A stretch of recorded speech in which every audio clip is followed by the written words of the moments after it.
Akala mo ba nakaupo ka sa silya? Mali. Ikaw ay lumulutang ng napakaliit na distansya mula sa ibabaw ng silya. Si Richard Feynman, isang Nobel laureate na physicist, ay nagpatunay na ang mundong ito ay isang panloloko ng ating mga pandama.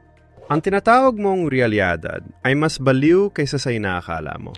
At ngayon ay sisimulan nating tuklasin ito sa pamamagitan ng 5 prinsipyong napakadaling unawain. 1. Ang dakilang guro at ang panloloko ng mundong pisikal. Bago tayo sumisid na malalim sa issue, kailangan nating pag-usapan ang tao sa likod ng kaalamang ito.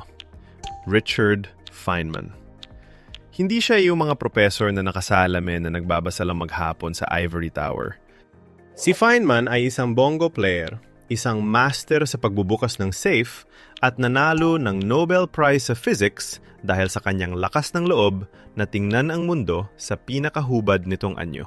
Kilala siya sa kakayahan niyang ipaliwanag ang pinakakomplikadong bagay sa universo gamit ang wika ng pangkaraniwang tao. At ang unang aral na itinuro sa atin ni Feynman, huwag kang maniwala sa iyong pakiramdam. Sumuntok si Juan sa pader at nasaktan siya. Inakala ni Juan na talagang malakas ang pagtama ng kamay niya sa pader.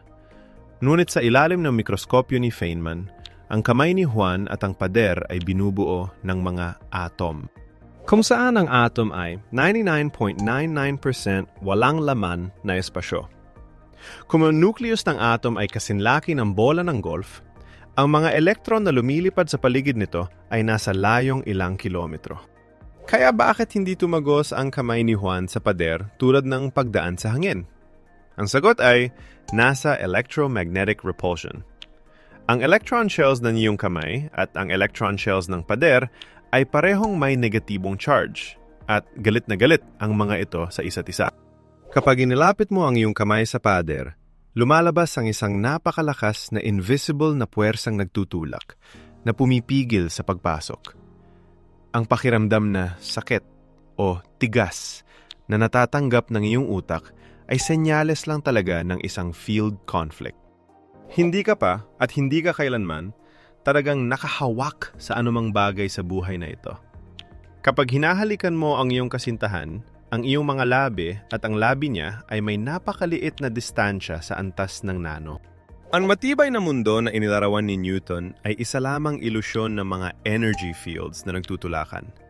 Tinawag ito ni Feynman na tunay na kagandahan ng physics. Ang makita ang invisible na istruktura sa likod ng pangkaraniwang balat. 2. Ang katotohanan tungkol sa kuryente. Tayo ay nalinlang ng imahe ng daloy ng tubig. Ngayon, pag-usapan natin ang pinakamakapangyarihang bagay na napasailalim ng tao. Kuryente.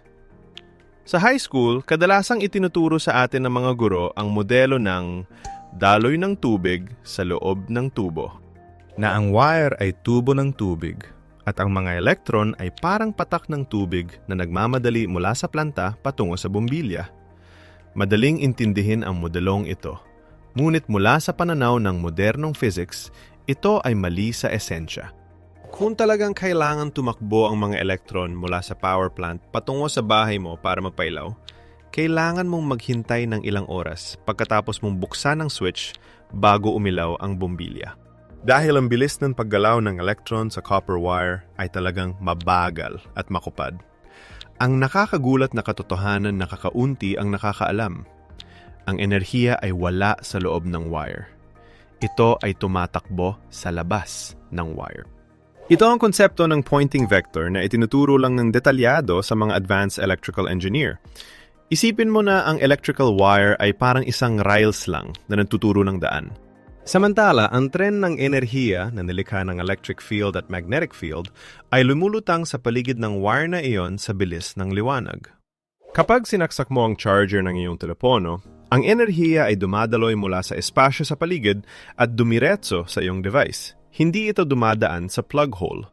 Ang copper wire ay isa lamang broker na lumilihan ng kapaligiran para magtagpo ang mga energy field na ito. Minsan sinabi ni Feynman na kung maintindihan mo ito, mararamdaman mo na para kang isang mangkukulam.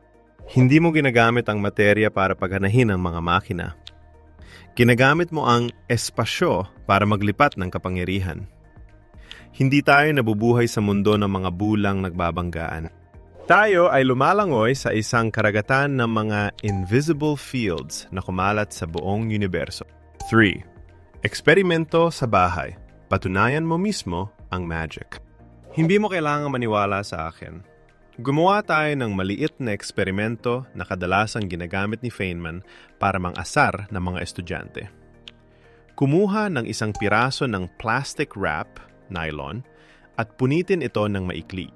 Ikiskis ito ng malakas sa iyong damit o sa pagitan ng iyong dalawang kamay upang makalika ng friction.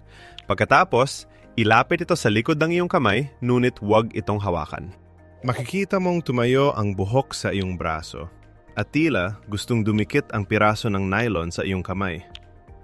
Walang tali na humihila dito at walang pandikit.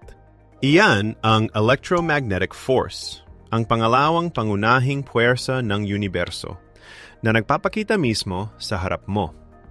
Ang invisible na puwersang ito ay bilyon-bilyong beses na mas malakas kaysa sa gravity. Pag-isipan mo, ginagamit ng buong dambuhalang Earth ang gravity para hilahin ang piraso ng nylon pababa sa lupa. Ngunit kaunting static electricity lang mula sa iyong kamay ay sapat na para talunin ang buong Earth at iangat ang nylon. Nagpapatunay ito na nabubuhay tayo sa isang electromagnetic universe. Maraming extended theories ang nagsasabi na ang puwersang ito mismo ang nagbibigay hugis sa mga kalawakan at hindi lang ang gravity. At ikaw, isang maliit na tao, ay kakatapos lang manipulahin ang kapangyarihang yon gamit ang isang punit na piraso ng nylon. 4. Mula sa gumagamit tungo sa nakakaunawa, ang posisyon ng sangkatauhan. Palaging ipinapaalala ni Richard Feynman, ang agham ay ang kultura ng pag-aalinlangan. Huwag mong tanggapin ang switch ng ilaw bilang isang bagay na ibinigay na lang. Kapag binuksan mo ang ilaw, nagsisimula ka ng isang serya ng pangyayari na nagbabago sa realidad sa antas na quantum. Iniutos mo sa mga elektron sa power plant na daan-daang kilometro ang layo na magsimulang mag-oscillate. Gumagawa ka ng electromagnetic waves na kumakalat sa mga bukirin, tumatago sa mga pader ng bahay upang painitin ang filament ng bombilya. Hindi yun isang convenience, yun ay dominasyon ng katalinuhan ng tao sa kalikasan. Tiningnan ng ating mga ninuno ang kidlat at kulog bilang galit ng mga Diyos. Tayo naman, na mga inapo ni Feynman, ay kinuha ang kidlat at ikinulong ito sa loob ng mga pader ng ating bahay. Ang pag-unawa nito ay hindi makakatulong para mas mababa ang bayad mo sa kuryente. Ngunit tinutulungan ka nitong mapagtanto kung gaano ka kahanga-hanga ang mundong iyong ginagalawan. Hindi ka isang walang isip na biological machine na naglalakad sa ibabaw ng lupa. Ikaw ay isang nilalang na nakikipag-ugnayan at kumukontrol sa mga batayang batas ng universo bawat segundo. Iyan ang mensahe na gustong iparating ni Feynman. Ang saya ng paghahanap sa katotohanan sa likod ng pabalat. 5. Conclusion. Pinasimple ang issue para madaling tandaan.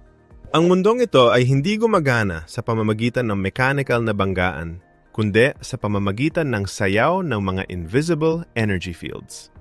Mula sa silyang inuupuan mo hanggang sa ilaw na ginagamit mo, lahat ng ito ay mga kamanghamanghang ilusyon ng quantum physics. Huwag mong tingnan ang buhay, gamit lang ang iyong laman na mata.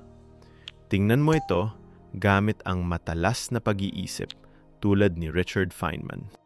Kung gusto mo akong samahan pa sa paglalantad ng iba pang mga nakakabaliw na katotohanan ng universo, i-click ang subscribe na yon para ang ating utat ay ma-upgrade sa susunod na video. Paalam! At laging magtanong sa siyentipikong paraan.